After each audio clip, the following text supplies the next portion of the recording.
Matthew Bell with Alzheimer'sProof.com, and today I wanted to talk a little bit about cybersecurity, internet use for seniors and not only older adults, but those who have mild cognitive impairment or other forms of dementia. Obviously, there are numerous reasons why older adults would use the internet or want to use computers. And it's encouraged that they do, just like anybody else. They can be valuable tools. They can help people to keep up with the news. They can help to keep up with family members who might live abroad. Or just in a different state or a different city. It might not be easy to visit them. You can share pictures. You can do online banking and check financial statements, make travel arrangements, and for some seniors, online dating, chatting with family and friends, and even investigating family trees and genealogy is made easier in virtue of different websites that specialize in that kind of thing. But at the same time, there are a number of issues that go along with cybersecurity, information awareness, technology, and that kind of thing. The primary concern is to what is sometimes referred to as personal information or personally identifiable information.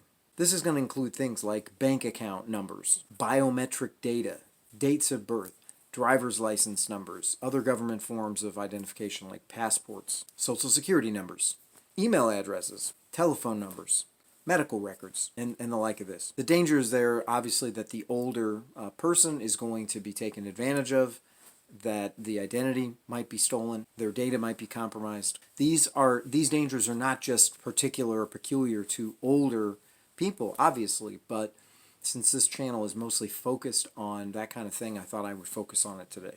But PC dangers go beyond the risk of identity theft. They could be exposed to various forms of adware, general malware, ransomware, spyware, the list goes on and on. Scams. One of the things that's going to be a primary topic of conversation is going to be something called phishing.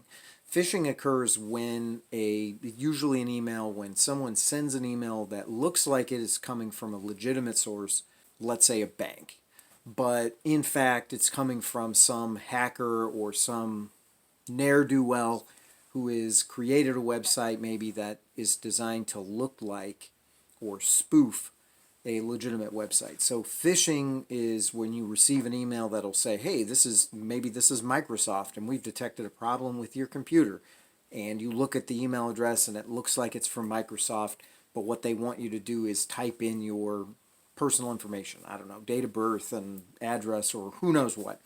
But if you do that, you're going to send your information off to some kind of a spammer or scammer or hacker in some other country, and your data could be compromised. In addition to that, obviously, there's also the risk of having actual theft. For instance, if your banking account or financial information is compromised, your social security number and date of birth are often keys to be able to identify you and match you up with certain accounts. And if a person can gain access to that information, that person then can possibly undermine the integrity of your, not just of your data, but of your money. Phishing emails of this kind may be from a variety of sources, but some of the most common are pretending to be from an attorney's office.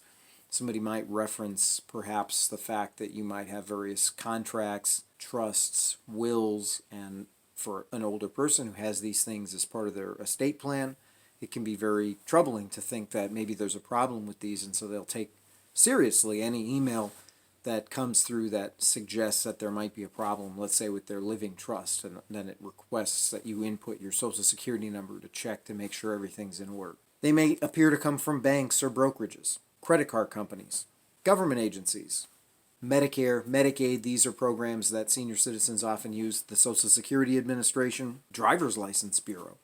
Maybe there's an email that comes through that suggests that your license has been revoked, or that you've been reported for driving badly and you have to come in and retest. Some of these things are legitimate concerns, but they're not going to come through email. They may appear to come from housing authorities, insurance companies, IT departments of your internet provider.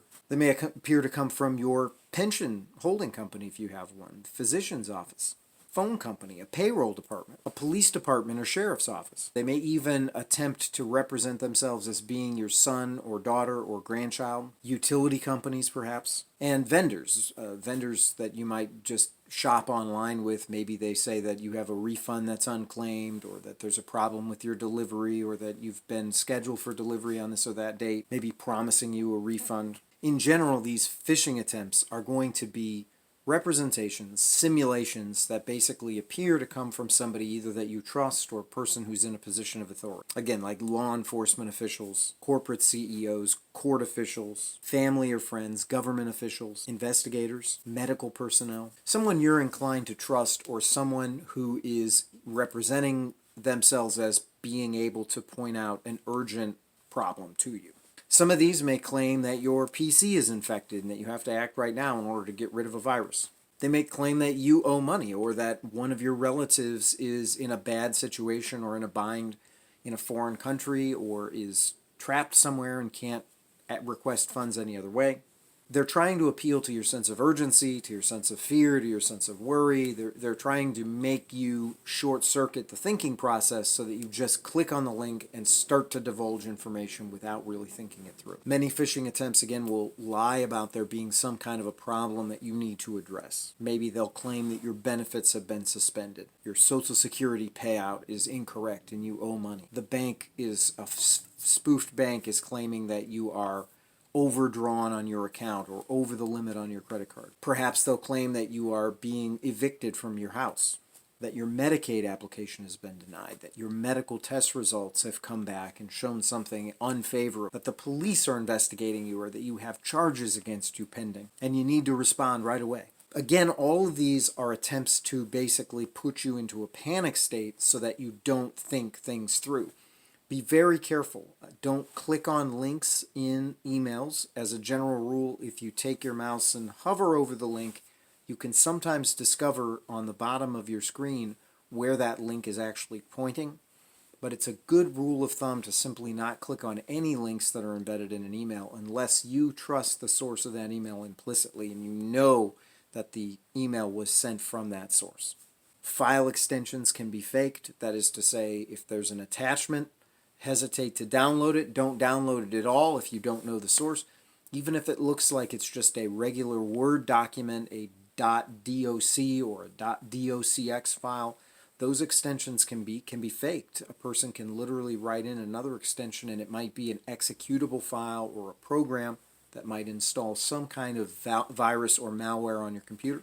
Some emails will contain a link that directs you to a fake sign-in screen. So, for example, if a bank, or at least a phishing attempt, presents itself as being from your bank, they may go through the bother of creating a website that appears to be your bank's website, and then when they ask you for your password information and login information and you provide it, now they have that information and can go onto the real bank site, use it, and gain access to your funds. Now, this isn't meant to scare, just meant to make you aware there are a number of dangers and things like that that can present themselves. You have to be vigilant. And one rule of thumb that's worth repeating is just think. Think before you click. Think before you post information online. Some may claim that your password is expiring is another one. Now, in general, malware, just a few definitions. In general, malware is a name for software that is malicious. So it stands for malicious software, malware. This ranges over a number of things from adware. Adware is specifically where a software package usually, or a download that you may initiate, loads something onto your computer that then pops up with ads every time you click on something, or may redirect you on internet sites to places that are advertisers. Sometimes adware can direct you to a site that has much worse things on there. There can be viruses that you can open yourself up to, or ransomware. However, in some cases, it's just a nuisance. It just redirects you or populates your screen with all kinds of ads. But then there are actual virus softwares, pieces of software that are capable of logging your keystrokes, for instance, called a keylogger, that can literally record the key presses that you make. So, for instance, even if you don't divulge your password on a login screen, you may type it in when you actually access the bank, a week from the time you received a particular email, And a keylogger, if it's been surreptitiously installed on your computer, can record your password and then send it off to some kind of a hacker. Spyware can be installed that can surveil you, surveil your computer use, and the keyloggers would be one example of that. It's called data harvesting. Ransomware is where a software package that's malicious is downloaded onto your computer, and that software somehow seals the computer, essentially locks it down so that you can't access anything, and then you're directed to pay a particular sum of money in order to access your own data. People in some articles or video presentations on this will reference the dark web, where your information may sort of disappear. There are a number of different ways of thinking of this, and I'll probably tackle this at greater length in another venue, but the surface web is things that you can access, things that you can find through Google and the like of this. You have the deep web, which is databases and things like this that are essentially, let's say, your medical records for your from whatever doctor's office or hospital that you have. Those may technically be accessible to doctors, for instance, remotely, which means they are on the web, but they're not Googleable. I couldn't Google your name, hopefully, and find your medical records, and so they're not part of the surface web. They're part of the deeper web. And then there's something called the dark web, which goes beyond the deep web. Recesses that can only be accessed through various different software packages that are beyond what you would normally have installed on your Windows 10 machine or your Apple computer. Software packages that are capable of finding these little recessed areas in the internet. And some people suggest that when data is harvested, hackers can sell it, exploit it, upload it into these kinds of recesses, and then it can be open to God knows what sort of manipulations. Now, there's also something called social engineering. Social engineering is essentially where a person represents themselves in a particular way.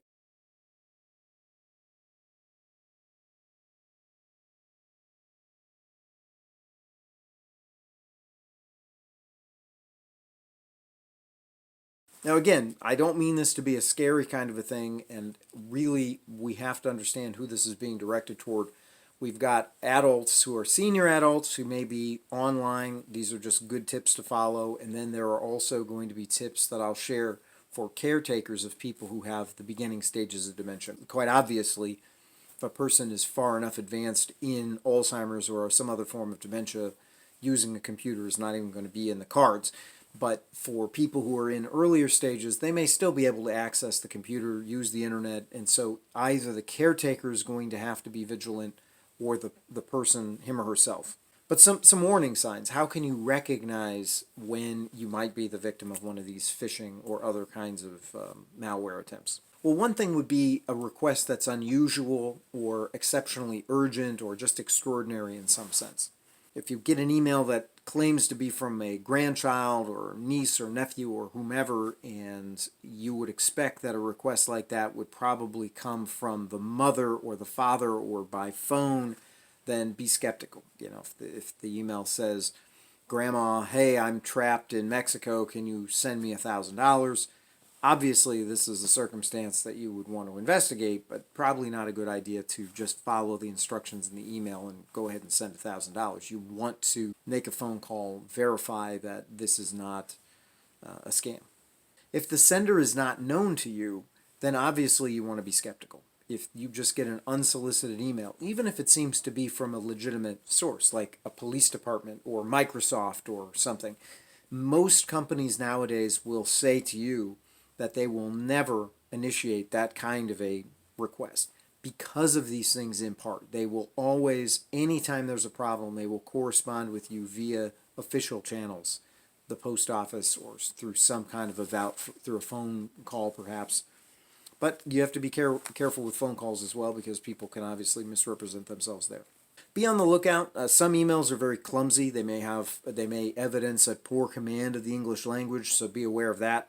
They may be poorly constructed in terms of sentences. There may be a vocabulary mismatch. If you think that you recognize the sender, but it doesn't sound, the voice sounds different in the verbiage, be skeptical. Watch for misspellings. If the person misspells a name that you're supposedly going to recognize, or if your bank name is misspelled, that's an obvious red flag. And if it seems alarming, if it seems like the email or communication is trying to put you in a state of panic, be extra vigilant, be on alert. Then there are more sophisticated attempts. I don't want to leave you with the impression that all phishing attempts are going to be poorly constructed sentence-wise or have misspellings. Many of them are very sophisticated.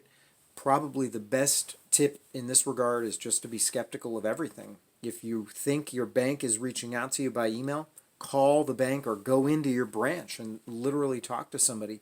Don't respond to the email. Go through a channel that you know that channel of communication is sound. Sometimes there's what's called multi-factor authentication, meaning that in order to log on to an account or to log into your PC or tablet, you will have to initiate a couple of different ways. So for instance, with Amazon is starting to do this for certain accounts, where you can log on with your password to make a purchase, but then you also have to type in a code that you receive on your cell phone. So there's two different steps to the authentication. That just makes it more difficult. If somebody does manage to get your password, they still won't be able to make a purchase, the idea is, because they won't have your cell phone and they won't be able to complete the second step of the authentication. Let's just say a word about passwords for a moment. Passwords need to be strong. They need to be long. They should probably contain both alphabetic and numeric characters. Sometimes passwords are required to have special characters as well. Underscore, question mark, @ sign. Some other times you are not allowed to use some of these characters. So you have to be aware of what the requirements are for whatever program or login that you are setting up a password for. Don't write your password on a piece of paper and stick it right by your computer either. Particularly if your computer is near a high traffic area, maybe you are in an assisted living facility or in a nursing home situation where the door might be kept open and people can just come in and out. If you're using a common computer, be aware to make sure you log out of every session so that you don't leave your information or your login information is not active when somebody else sits down at the terminal.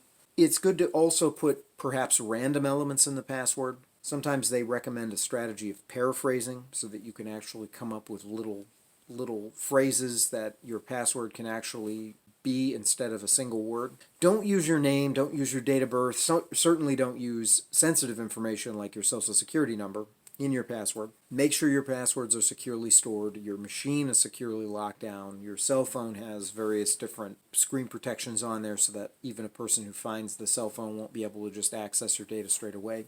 And again, make sure you log out after every session, shut the computer down if necessary, password protect the computer so that it has to be accessed with a password just to even get on your computer. On social media, be wary of what you post. Don't post sensitive information. Don't alert people to the fact that you're going to be traveling or you're going to be on vacation. And this is probably familiar territory to anybody who's ever thought twice about publishing an obituary in a newspaper, because they don't want to give public notice of the fact that they will not be at their home during the period of time that the visitation or wake or funeral services are being conducted so as to invite burglary attempts on their property. There's no difference really in terms of that when you think about social media. Don't broadcast that you are away from your home.